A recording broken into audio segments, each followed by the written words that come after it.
ஆண்டவர் இயேசுவில் அருமையான சகோதரர்களே சகோதரிகளே, இன்றைக்கு உலகம் முழுவதுமே அன்னையாம் திருச்சபை ஆண்டவரின் திருக்காட்சி பெருவிழாவை கொண்டாடுகிறது. இந்த ஆண்டவரின் திருக்காட்சி பெருவிழாவை பற்றி நாம் எல்லோரும் அறிந்திருக்கின்றோம். இயேசுடைய பிறப்பின் நற்செய்தியானது முதலாவதாக இளைஞர்களுக்கு அறிவிக்கப்படுகிறது. ஆனால் அதற்கு முன்னதாகவே இந்த ஞானிகளுக்கு வானத்தில் தோன்றுகின்ற அந்த வித்தியாசமான விண்மீனானது வழிகாட்டுகின்றதன் காரணமாக அவர்கள் ஏதோ ஒன்றை தேடி புறப்படுகின்றார்கள். அவர்களுக்கு ஒருவேளை இந்த மெசியா பற்றிய செய்தி தெரிந்திருக்குமா இல்லையா என்பது கூட நமக்கு தெரியாது. ஆனால் அதிசயமான ஒரு விண்மீன் இது வழிநடத்துகின்றது என்று சொல்லி இது எங்குதான் செல்கின்றது, என்ன இந்த உலகத்தில் நடக்கின்றது என்பதை அவர்கள் உண்மையாகவே கூர்ந்து நோக்கி தன்னுடைய பயணத்தை தொடங்குகின்றார்கள்.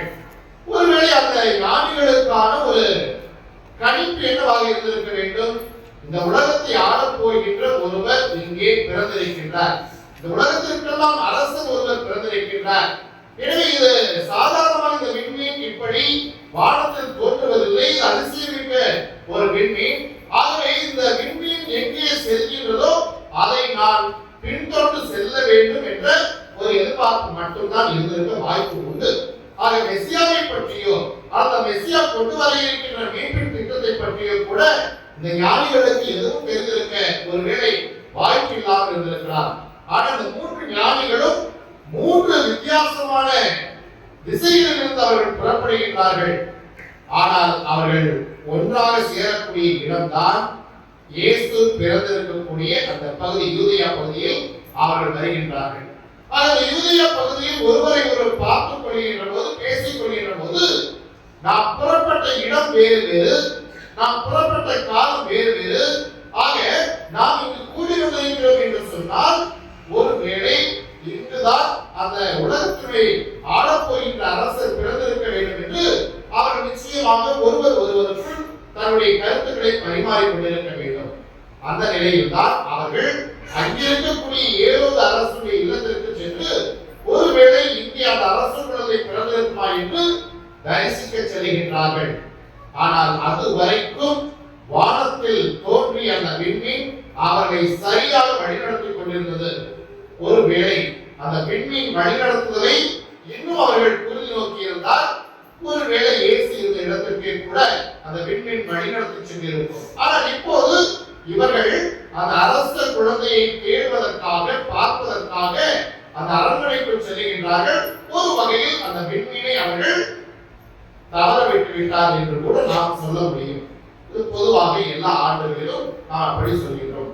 இதுவரைக்கும் கரெக்டா விண்மீனை மட்டும் பார்த்தாங்க, இப்போது அரசனை பார்த்தாங்க, விண்மீனை தவற விட்டாங்க என்பதாக நாம் பொதுவாக சொல்லுகின்றோம்.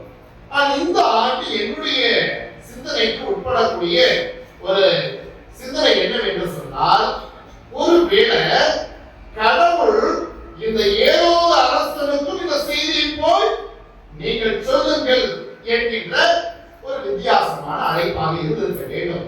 ஏனென்றால் இந்த இயேசு யாருக்கு மெசியாவாக மீட்பதாக அனுப்பப்பட்டார் என்று சொன்னால் தேர்ந்தெடுக்கப்பட்ட யூத குலமாகி அவர்களுக்கு தான் அந்த முதல் நற்செய்தி வழங்கப்படுகிறது.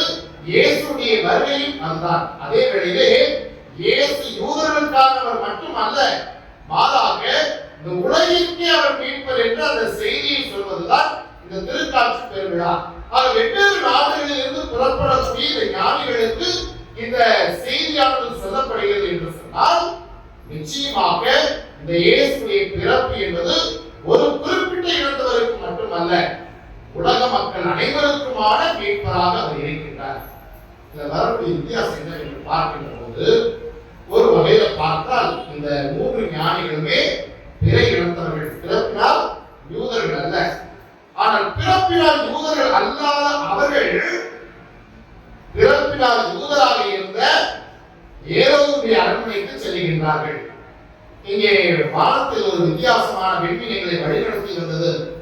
இங்குதான் ஒரு அரச குழந்தை பிறந்திருக்க வேண்டும், இந்த உலகத்தை ஆளப் போகிறவர் எங்கே என்று அவர்கள் கேட்கின்றார்கள். பிறப்பினால் யூதனாக இருந்த அந்த ஏரோது நிச்சயமாக அந்த மக்கள் ஆயிரக்கணக்கான ஆண்டுகளாக இந்த மீட்பரை எதிர்பார்த்திருந்த காரணத்தினால் அவருக்கும் அந்த விஷயம் ஒருவேளை மெசியா பிறப்பாக தெரிஞ்சிருந்து, ஆனா எப்ப பிறப்பார் ஒருவேளை தெரியாம இருந்திருக்கும். ஆக அந்த மனிதன் என்ன செய்கின்றான், சரி எனக்குதான் தெரியல, ஒருவேளை இந்த நாட்டில் இருக்கக்கூடிய ஞானிகளை மறைமுறையெல்லாம் கூப்பிட்டு கேட்போம், அவங்க எனக்கு சரியாக சொல்லுவாங்க என்று நம்பிக்கையோடு தான் அதை விசாரிக்க ஆரம்பிக்கின்றான். அப்ப மறைமுறையெல்லாம் பார்த்து என்ன சொல்றாங்க, இவன் பெத்லகேமில் தான் பிறந்திருக்க வேண்டும் என்றால் யூதா நாட்டு பெத்லகமே நீ ஆட்சி மையங்களில் சிறியதே இல்லை, உன்னை ஆளப் போகிறவர் இங்குதான் தோன்ற வேண்டும் என்று மறைநூலில் இருப்பதை அவர்கள் அறிந்து அதை அரசனுக்கு சொல்லுகின்றார்கள். சரி, இப்போ மீட்பர் எங்க பிறந்திருப்பார்கள் தெரிஞ்சிருச்சு. ஒருவேளை இந்த ஞானிகள் வழியாக மீட்பர் பிறந்து விட்டார் என்ற செய்தியும் தெரிஞ்சிருச்சு, மீட்பர் பிறந்துட்டார்கள் தெரிஞ்சிருச்சு, மீட்பர் எங்க பிறந்திருக்கிறார்களோ தெரிஞ்சிருச்சு. இப்ப இந்த மீட்பரை இந்த 3 ஞானிகளோடு சேர்ந்து இந்த அரசனும் அதை அறிந்து கொண்ட மறைமறிஞர்களும் என்ன செய்திருக்க வேண்டும், வாங்க எல்லாரும் சேர்ந்து போய் அந்த ஆண்டவரை அந்த அரசரை நாம் ஏற்றுக்கொள்வோம், ஆராதிப்போம். எனக்கு பக்கத்துல பிறந்திருக்கக்கூடிய இந்த மனிதனை அல்லது மெசியாவை, இந்த மீட்பரை நாம் எல்லாரும் சேர்ந்து தரிசிக்க வேண்டும் என்ற அந்த செய்தியை அவர்கள் உணர்ந்திருக்க வேண்டும். அப்ப ஒரு வகையில் இந்த ஞானிகள் வழியாக கடவுளுடைய செய்தியானது ஏறதுக்கும் அவனை சூழ்ந்திருந்த எல்லா அறிஞர்களுக்கும் கொடுக்கப்படுகிறது. அப்படி கொடுக்கப்பட்டாலும் கூட இந்த ஏரோது அரசனும் மற்ற மறைநூல் அறிஞர்களும் உடனடியாக முடிவெடுத்து சென்றார்களா? இல்ல, மாறாக அவர்கள் என்ன செய்கிறார்கள், இந்த 3 ஞானிகளையும் தனியாக அழைத்து ரகசியமாக இந்த விண்மீன் எப்பப்பா புறப்பட்டுச்சு, ஒரு 3 பேர் 3 வித்தியாசமான காலங்களை சொல்லியிருக்கிறேன். 3 பேருக்கு வித்தியாசமான திசைகள், வித்தியாசமான நாடுகள். அது தூரத்து தேசத்திலிருந்து வந்தவங்க ரொம்ப நாளைக்கு முன்னாடியே கிளம்பி இருந்திருக்க வேண்டும். அதெல்லாம் கால்குலேட் பண்ணி ரொம்ப புத்தியோட அறிஞானத்தோட ரொம்ப தெளிவாக கேட்டறிகின்றான். ஆனால் அதற்கு அடுத்து அவன் சூழ்ச்சி எப்படி இருக்குது, நீங்க போய் அவரை ஆராதித்து விட்டு வாங்க, அதுக்கப்புறம் நாங்களும் போய் ஆராதிச்சுக்கிறோம் என்று அவன் சொல்லி அனுப்புகிறான். சரி, ரைட்டு, உனக்குள்ள செய்தி உனக்கு வந்துருச்சு, நாங்கள் கிளம்புறோம். அந்த நிலையில் தான் 3 ஞானிகள் கிளம்புகின்றார்கள். அவர்கள் அந்த அரண்மனையை விட்டு வெளியே வந்தவுடன் மீண்டும் அந்த விண்மீன் வழி நடத்துகின்றது. எதுவரைக்கும் வழி நடத்துகின்றது? இயேசு இருந்த அந்த இல்லம் வரைக்கும் வழி நடத்துகிறது. வழி நடத்தின பிற்பாடு அவங்க தங்களுடைய இருப்பிலிருந்து தாங்கள் கொண்டு வந்திருந்த பொருட்களிலிருந்து இயேசுவுக்கு உரிய பரிசுகளை தருகின்றார்கள், ஆராதிக்கின்றார்கள். இரவிலே அவர்கள் கனவில் எச்சரிக்கப்பட்டவர்களாக மீண்டும் ஏரோதிடம் செல்லாமல் மாற்று பாதையில் அவர்கள் தன்னுடைய சொந்த நாடுகளுக்கு திரும்புகின்றார்கள் என்பதாக நாம் பார்க்கிறோம். பிரியமானவர்களே, இந்த நாளிலே நாம் அங்கே பங்கு ஆலயத்திலே இந்த யூபிலி ஆண்டினை, மீட்பின் ஆண்டினை சிலுவை ஏந்தி தொடங்கி இருக்கின்றோம்.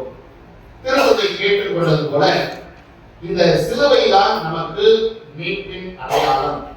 இந்த மீட்பின் அடையாளத்தை நாம் பவனியாக சுமந்து வந்திருக்கின்றோம். அன்றைக்கு விண்மீன் எப்படி ஞானிகளுக்கு இயேசுடைய இருப்பிடத்தை காட்டுவதற்கு வழிநடத்தியதோ, அதே போன்று இன்றைக்கு சிலுவை நம்மை வழிநடத்துகின்றது. ஆனால் வித்தியாசங்கள் என்ன என்று நாம் பார்க்கின்ற போது, ஒருவேளை அன்றைக்கான அந்த விண்மீன் என்பது மிக இயல்பானது. கடவுள் கொடுத்த அந்த விண்மீன் மிக மிக இயல்பானது. அது வேற எந்த டெக்கரேஷன்ஸ்க்கும் வேலை இல்லை, டெக்கரேஷன்ஸ்க்கு வேலை இல்லை, இயல்பானது. அது கரெக்டா வழி நடந்துச்சு. இன்றைக்கு ஒருவேளை நம்ம யோசிச்சு பாருங்களேன், நம்முடைய ஆலயங்களையும் நம்முடைய இல்லங்களையும் எத்தனை எத்தனை வித்தியாசமான விண்மீன்கள் இந்த நாட்களில் தொங்க விடப்பட்டன. இந்த விண்மீன் எத்தனை பேருக்கு இயேசுவை காண்கிறீர்கள், இந்த இல்லத்துல, இந்த ஆலயத்துல, இந்த இயேசு இங்கே கலந்துக்கிறார் வாங்க என்று அந்த அழைப்பை கொடுத்தது. பெரும்பாலும் நாம் ஆடம்பரமான அலங்காரமான செயல்களை நாம் செய்கின்ற போது அது வெறும் அடையாளங்களாக மட்டும் நின்று விடுகின்றன.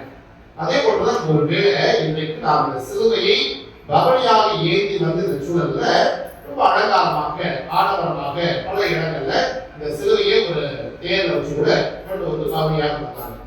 ஆனால் கேள்விகள் என்ன என்று சொன்னால், இயேசு சுமந்தது அலங்காரமான சிலுவையா, ஆடம்பரமான சிலுவையா, அல்லது மிகவும் அவமானத்திற்குரிய சிலுவையா?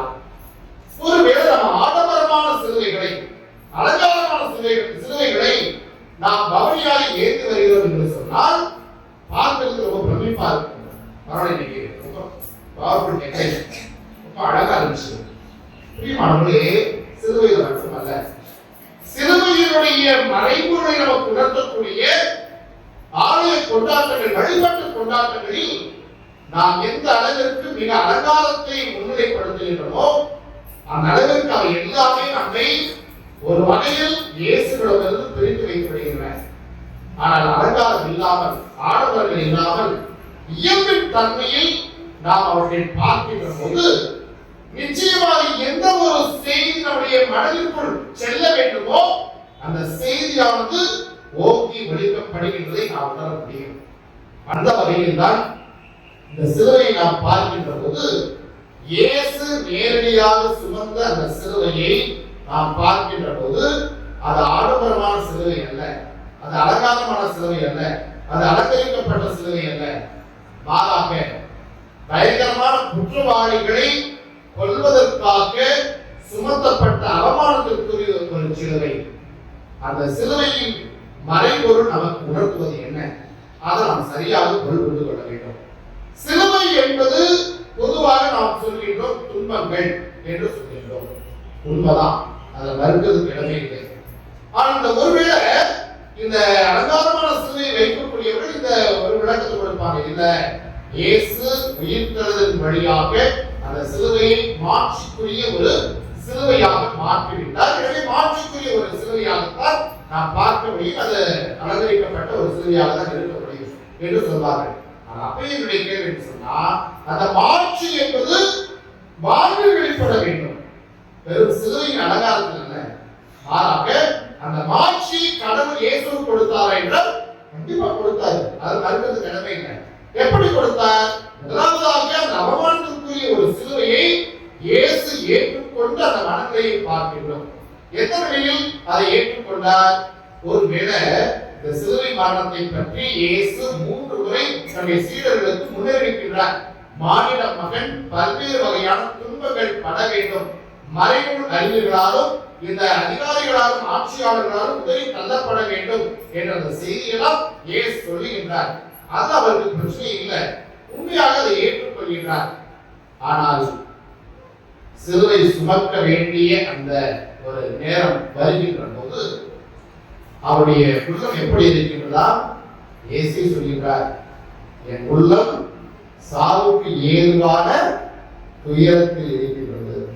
அந்த கடைசி நிமிடம், சிலுவையை சுமக்க வேண்டிய அந்த நிமிடம் இயேசுவிற்கு மன துயர் மிகுந்த நேரம், மிகுந்த மன துயர், மாற்றுவதற்கு இடமே இல்லை.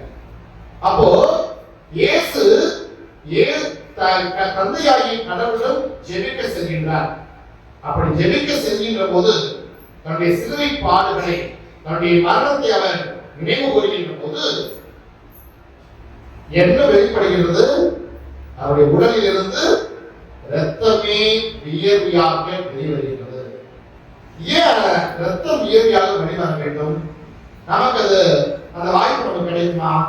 நமக்கு கிடைச்சிருக்கலாம். யோசிச்சு பாருங்க, நேரம் ஏதோ ஒரு வகையில நீங்கள் துன்பத்துக்கு உள்ளாக்கப்படுங்க. நீங்க செஞ்ச தவறுக்காகவோ அல்லது செய்யாத தவறுக்காகவோ பயங்கரமான ஒரு டென்ஷன் உங்களுடைய உள்ளங்கள்ல பயங்கரமா வருது. அடுத்த நிமிஷம் ஒருவேளை காவல்துறை கைது செய்யப்படுமோ, நம்ம மனசு என்னடா செய்யும்? படபடக்கும்.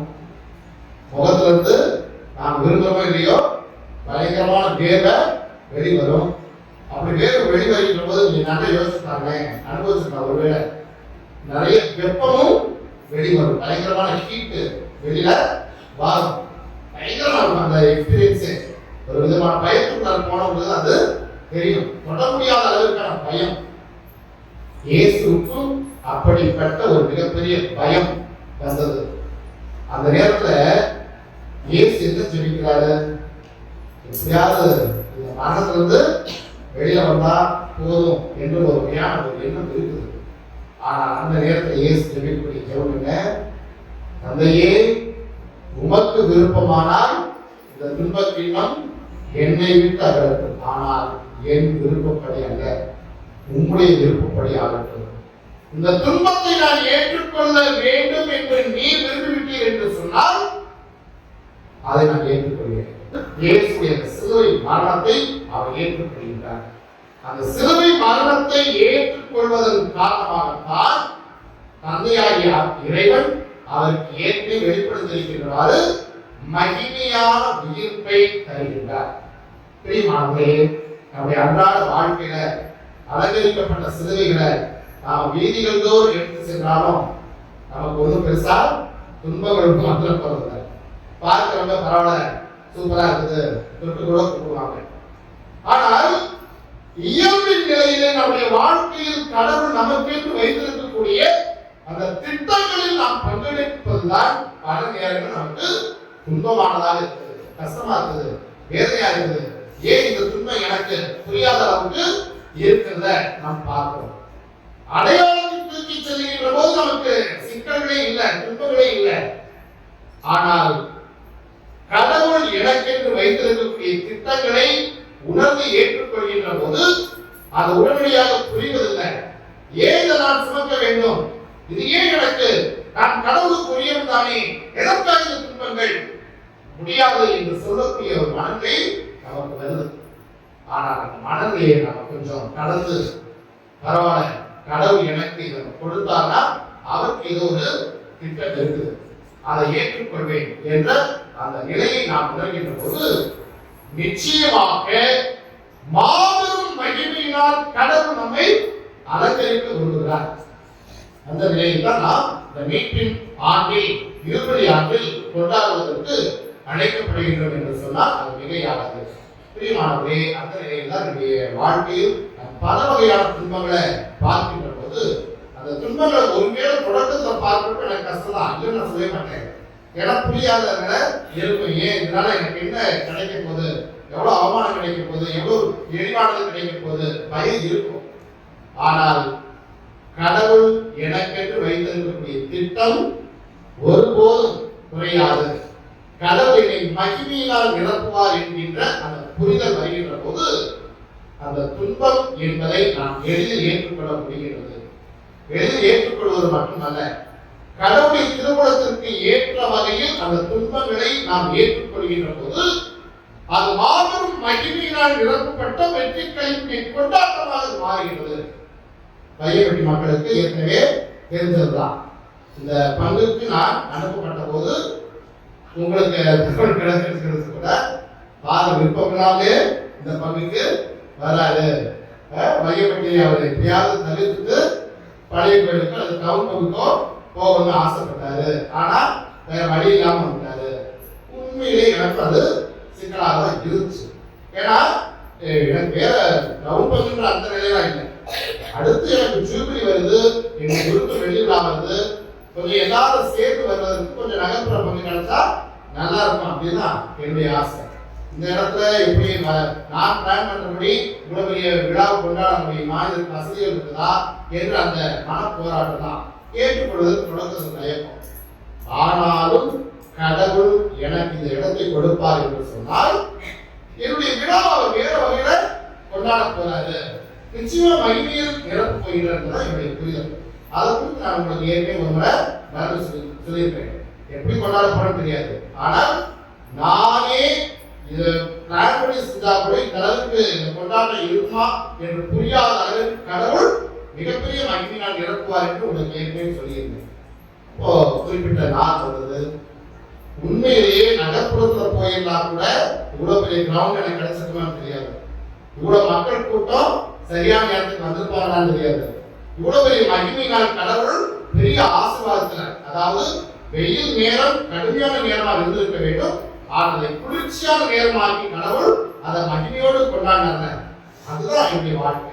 பிரியமானவர்களே, எனக்கு மட்டுமல்ல, நம்முடைய வாழ்க்கையில் யாரெல்லாம் சிலுவைகளையும் துன்பங்களையும் உள்ளபடியே ஏற்றுக்கொள்ள விரும்புகின்றனோ அந்த துன்பங்கள் கூட, அந்த சிலுவைகள் கூட நமக்கு வெற்றியின் அடையாளங்களாக மாறி போகும். இது எல்லாருக்குமான அனுபவம் தான். இயேசுக்கு எப்படி அந்த சிலுவை அனுபவம் கிடைத்ததோ, அல்லது ஒருவேளை எனக்கு எப்படி அந்த அனுபவம் கிடைக்கின்றதோ, அதே போல அந்த இயேசுவை நம்புகின்ற ஒவ்வொருவருக்கும் சிலுவையை நாம் சுமந்து செல்வதற்கு அழைக்கப்படுகின்றோம்.